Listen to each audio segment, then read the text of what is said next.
Subscribe कीजिए बिहारी खाना channel को और घंटी के बटन को दबाइए मेरे लेटेस्ट वीडियो सबसे पहले देखने के लिए। सब गोटे के नमस्कार करै छी। आइ हम पान के जे कथा अछि से बुकि रहल छी, देखा रहल छी। तो अपना सबके पान मखान सब तो सब गोटे खाइते छी। आ जेना कि चूड़ै में अपना सबके दिक्कत होइए तो एकरा की करू, पैकेट अछि कथा के,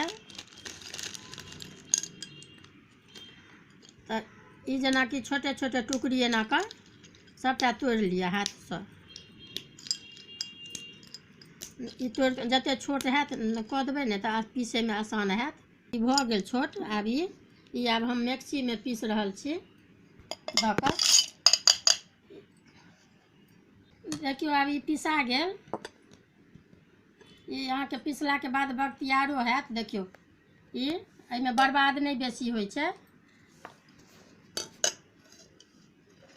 खाली ई जार के जे छै ने से बढ़िया से धो कऽ आ सुखा देबै, कनि पोछि देबै।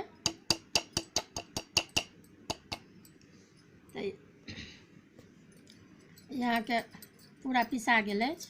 आ ओकरा बाद अपन डिब्बा में राखि लिअ, पान वाला डिब्बा में, खाइत रहब लगा लगा कऽ आसानी से।